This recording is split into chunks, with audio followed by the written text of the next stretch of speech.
အားလုံးပဲမင်္ဂလာပါ Grade 4 သင်ချရဲကအမြောက်ပုတ်စာလေးချို့ကိုလေ့လာကြရအောင်214အမြောက်300ကိုဘယ်လိုတွက်မလဲ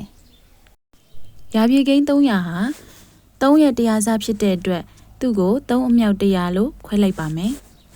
ဒါကြောင့်300ရဲ့နေရာမှာ3အမြောက်100ဆိုပြီးပြောင်းရရပါမယ်ပုတ်စာမှာရှေ့ကိန်းနှလုံးဖြစ်တဲ့214အမြောက်3ကိုအရင်ရှင်းပါမယ်ကျွန်တော်တင်တဲ့စိတ်တွက်ပုံစံလေးရေးပြထားတာဖြစ်ပါတယ်။စနစ်တစ်သင်ချာမှာစိတ်တွက်တွေများများလေ့ကျင့်ပေးဖို့လိုအပ်ပါတယ်။ကျွန်တော်လေ့ကျင့်ပေးတဲ့ပုံစံကတော့ရာခဏန်းဆိုရင်ရာရဲ့ဆယ်ရဲ့ခုရဲ့ဆိုပြီးခွဲပြီးတော့မြောက်ပါပါ။214ကိုခွဲလိုက်တဲ့အခါမှာ214ဆိုပြီးတော့ရပါတယ်။အဲ့ဒါအားလုံးကိုမြောက်ကိန်းဖြစ်တဲ့3နဲ့မြောက်ပါမယ်။200နဲ့3နဲ့မြောက်တဲ့အခါ600ရပြီးတော့10နဲ့3နဲ့မြောက်တဲ့အခါမှာ30ရပါတယ်။အဲဒီရလာတဲ့600နဲ့30နဲ့ကိုပေါင်းလိုက်တဲ့အခါမှာ630ရပါတယ်။နောက်ထပ်4နဲ့3နဲ့မြောက်တဲ့အခါမှာ12ရပါတယ်။အဆုံးကရထားတဲ့630နဲ့12နဲ့ပြန်ပေါင်းလိုက်တဲ့အခါမှာ642ရပါတယ်။ဒီလိုစိတ်တွက်နည်းလေးတွေကလေးတွေကျွမ်းကျင်သွားအောင်များများလေ့ကျင့်ပေးဖို့လိုအပ်ပါတယ်။စိတ်တွက်နည်းအားလုံးကိုစိတ်နဲ့တွက်တတ်အောင်ပဲသင်ကြားပေးသင့်ပါတယ်။ခြာရေးပြီးတင်တာကိုနမူနာတစ်ပုဒ်နှစ်ပုဒ်လောက်ပဲလေ့ကျင့်ပေးသင့်ပါတယ်။စိတ်တွက်နည်းသင်တဲ့အခါအစာပိုင်းမှာတော့နည်းနည်းခက်ခဲလေးတွေရှိနိုင်ပါတယ်။ဒါပေမဲ့များများလေ့ကျင့်လို့ရှိရင်ကလေးတွေလွယ်ကူကူကျွမ်းကျင်ကျင်နဲ့စိတ်တွက်နည်းကိုတွက်တတ်မှာပါ။ကေပုတ်စာလေးကိုပြန်ဆက်လိုက်ရအောင်နော်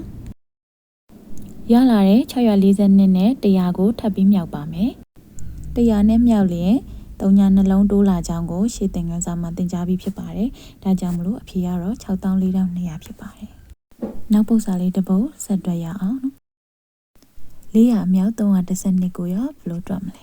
။ရာပြေကိန်းဖြစ်တဲ့400ဟာ4ရဲ့တရားစားဖြစ်တဲ့အတွက်4အမြောက်100ဆိုပြီးခွဲလိုက်ပါမယ်။မြောက်ရမယ့်312ကနောက်မှရောက်နေတဲ့အတွက်4ကိုနောက်ကိုပို့ထားခြင်းဖြစ်ပါတယ်။အဲဒါကြောင့်400နေရာမှာ100အမြောက်4ဆိုပြီးရေးလိုက်တာဖြစ်ပါတယ်။ပု္ပ္ပစာတွက်တဲ့နေရာမှာရာပြေကိန်း10ပြေကိန်းတွေကမြောက်ရတာလွယ်တဲ့အတွက်နောက်မှမြောက်ပါမယ်။အခုပြထားတာကတော့4နဲ့312မြောက်တာကိုစိတ်တွက်မြောက်နည်းနဲ့မြောက်ကြထားတာပါ